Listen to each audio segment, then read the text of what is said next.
Magandang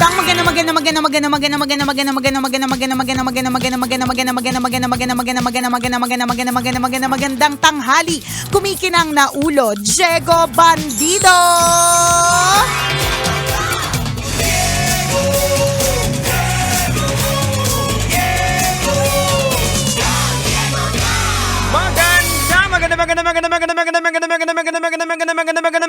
Magandang tanghali. Kumikinang ina.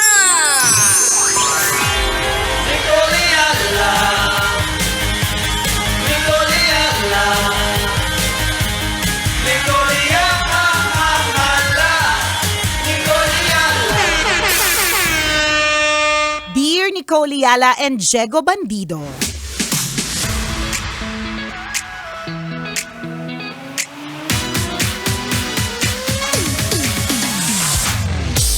When you say enough is enough. Uy, What? yoy, taray. Teka lang, shot muna para maintindihan yung English.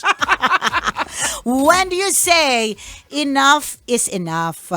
Ganito po kasi, gusto ko lang pong i-share that I feel harassed by one of my office mates. Ay. Masyado na po siyang feeling close to the point na parang pati privacy ko is being invaded. So ang tanong ko, when do you say enough is enough? Meaning, kailan ba dapat magsumbong sa HR? Dapat po bang isumbong? Or natural lang talaga na may mga taong ganun? Thank you, tambalan. God bless. Wow. Kalungkot naman yung ganyan. Diba? Siyempre gusto mo, lalong-lalo na if it's a workplace, gusto mo komportable ka sa workplace mo, di ba? Hindi awkward yung mga galawan. Tama, di ba? Obviously, sa kahit anong trabaho naman, lahat naman po ay merong bisor. Lahat naman merong somebody na higher than you na pwede mong hinga ng advice. Pero ako, kasi I would say na you started kumprontahin mo muna siya, kayong dalawa. pwede mo siyang kausapin about it. Sabihin mo na ayoko yung ganito. And then pag nagtuloy pa rin yun, that's a time yung bisor kausapin. Oo, tama. So yun lang. Wala namang ibang way kundi sabihin sa kanya na hindi ka na masaya. Wala akong masyadong masabi kasi wala ka masyadong detalye. Oo. Kasi pwede kasing akala mo nag-i-invade ng privacy or akala mo may ginagawang masama pero hindi naman talaga, 'di ba? Pero hindi namin ini-invalidate yung nararamdaman mo if you feel harassed. Kasi yun yung ginamit niyang word. If you feel harassed, then you have the right, lagi, di ba, to protect yourself. Yes. Lagi namang ganun. Protekta mo yung sarili mo, hindi ka na komportable. So, bakit ko ipipilit, di ba? Tama. So, kung kaya mo siyang kausapin about it, na hindi ako happy or hindi ako comfortable with what you are doing, kung naging ka-close mo naman at some point, pwedeng ganun, do it. Pero pag hindi ka talaga komportable, pwede kang mag-ask ng merong person na taga, correct, may mediator. Yun yung perfect term. Merong mediator, merong nasa gitna. Na just in case sabunutan ng buhok sa kilikili. Magkasabunutan ng buhok sa ilong, 'di ba? May taga, tigilan mo na yan. Yan. Hindi na lang buhok sa ilong ang nahihila mo, yung utak lumalabas na. 'Di ba? So, merong ganon. Maganda din naman na merong mediator kasi at least yung mediator nasiguraduhin mo ng mediator ay, yun nga, sabi ko, somebody desires, bisor, hindi rin best friend nung na walang bias sa inyong dalawa, na walang kakampihan. Correct. Dapat walang dun siya sa all in the spirit of fairness. Yan, dapat dun siya. Ayan, importante din kasi in fairness din naman dun sa ka-office mate mo. Kasi nga, kaya tinatanong ni Nicole yung mga detalye. Kasi baka halimbawa, kami dito, yung nagkakabiroan, yung nasasanay na halimbawa ako, binibiro ko si Konyo, si Broski na ang pagkakaalam ko, okay kay Broski kasi hindi niya naman sinasabi na uncomfortable na siya sa mga biro ko. Ayan. So, akala ko na okay lang. So, kaya nga dapat kino-communicate mo na ay hindi ko na gusto yung mga ganyang klaseng biro. Meron lang tayong mga boundaries. Kasi pagka hindi tayo nag-set ng boundaries, people will think that it's okay. Yan, na feeling close, na okay lang sa'yo. Kasi wala kang nilatag na, hanggang dito lang yung biro. Hindi ko na gusto yung ganyang klaseng biro. Actually, yan yung talaga yung nagiging problema sa familiarity. When you're very familiar with a person, nag-overstep ng boundaries. Yan. 'Di ba? Merong, for example, hindi naman to example ng overstepping ng boundaries. In the world of social media, we feel sometimes na parang sobrang close natin yung tao kasi lagi natin sila nakikita sa social media. So, nangyari yan sa akin one time na merong humampas sa akin na sobrang lakas. Oy, Nicole! Hinampas niya talaga ako ng pak. Hinampas niya talaga ako ng sobrang lakas. Tapos bigla siya, kasi nagulat ako, tapos bigla rin siyang nagulat sa reaction niya. And the first thing na sinabi niya is, sorry, lagi kasi kitang pinapanood. Kaya parang feeling ko, tropang makulit ka, parang ganon. Parang katulad nung nag-edit minsan ng videos naming family. Dahil lagi niyang ine-edit yung videos ng mga family trips namin. May feeling siya na ka-close niya na yung mga bata or kilala siya ng mga bata. So nung nagkita sila, talagang kinausap niya, nilapitan niya. Yung mga bata nag-step back. Parang, sino to? Di ba? Kasi nga may ganun na when we are out in the world through our social media accounts, nagbibigay talaga tayo ng access sa ibang tao. Yun talaga yun. Pagka nasa social media tayo, kaya nga 'di ba dapat daw ay wala masyadong digital footprint, ganyan. Gets ko naman yun, kaya lang may mga bagay talaga na hindi mo na makokontrol. Kung gusto niyang gawing diary ang kanyang social media accounts, problema niya na yun at siya na bahala doon. So, parang feeling ko ganun lang din yung konsepto na dahil you showed so much of yourself to that office mate or nag-closey-closey din talaga kayo. 'Di ba? Kaya siya naman in return nag-closey-closey din pabalik, 'di ba? May mga niya, ganon. okay lang din sa'yo. Oo. Kasi hindi ka kasi pumreno, ayoko ng ganyang klaseng joke.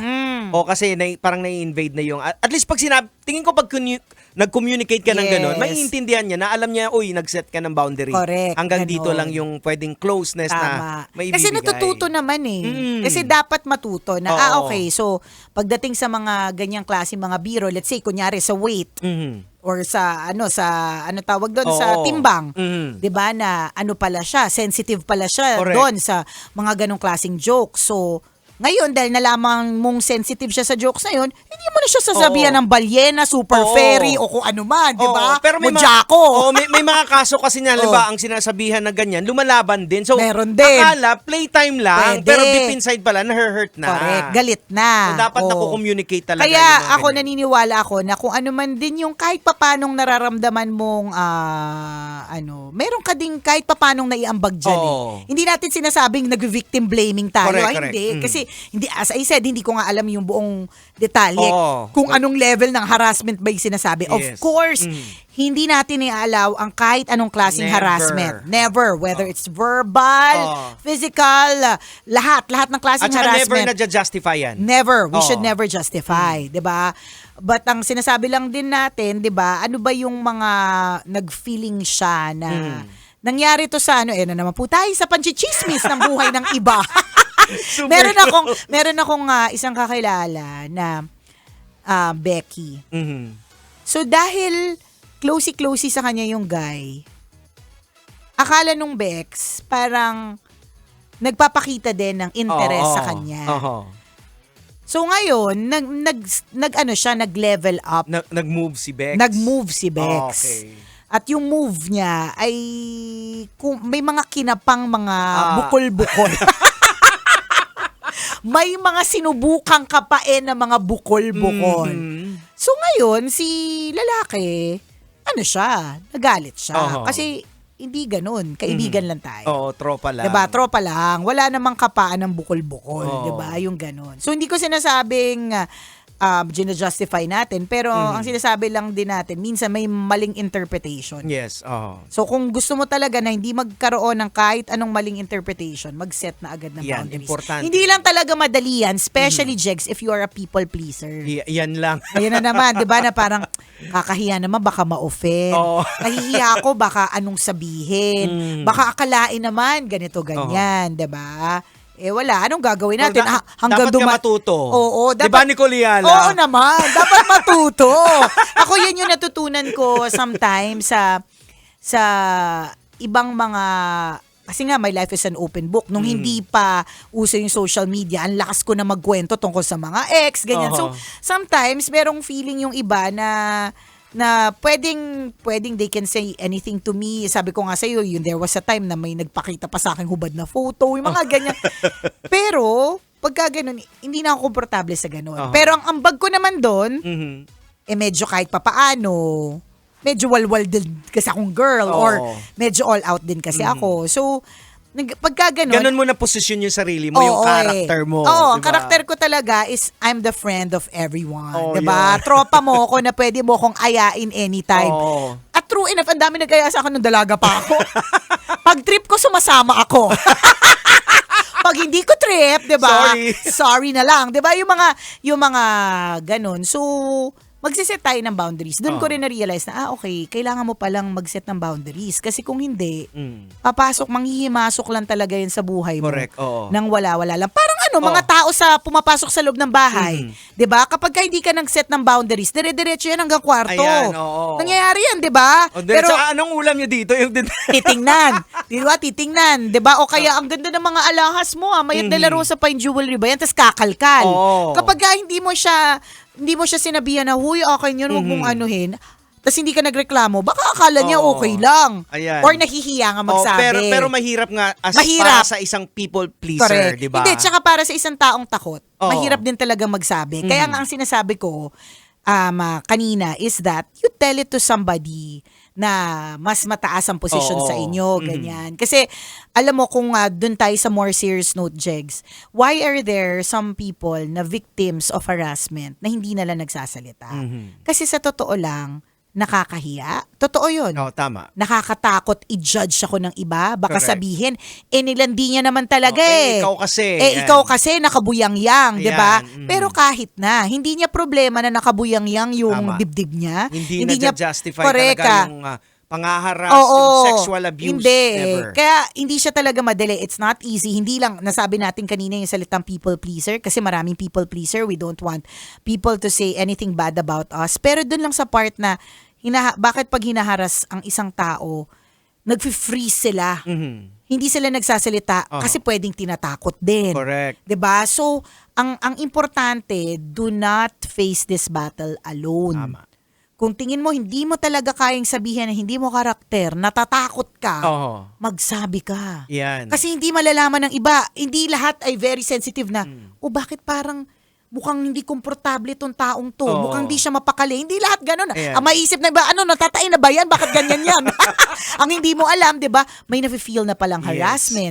So in order for them to help you, tell them. Tsaka hindi madali yung sinasabi mo ngayon na you feel harassed. So medyo hindi yun tama, level up na yan. Hindi correct. lang parang na-disrespect ka lang.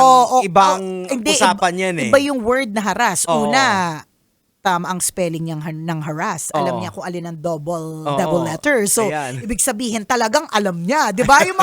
Yung bang mga ganon. So, level it up to somebody na walang bias. Yan. Tapos, wag mong harapin itong battle na ito alone. Correct. Lalo na kung natatakot ka na. Yan.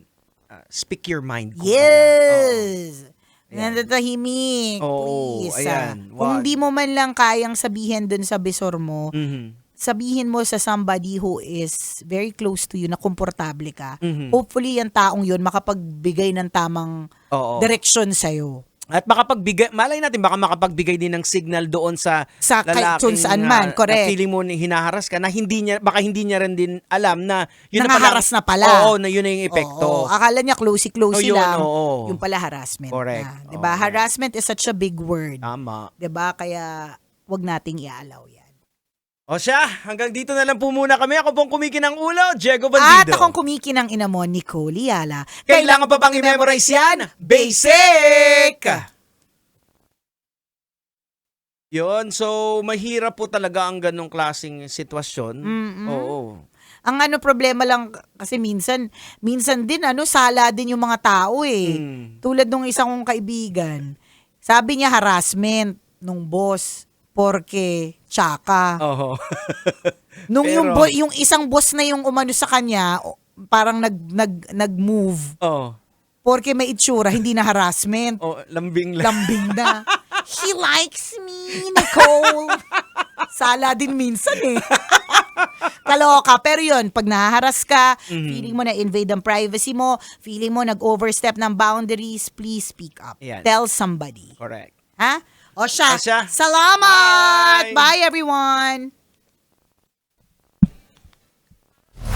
Metro's #1 Love Radio. Basic!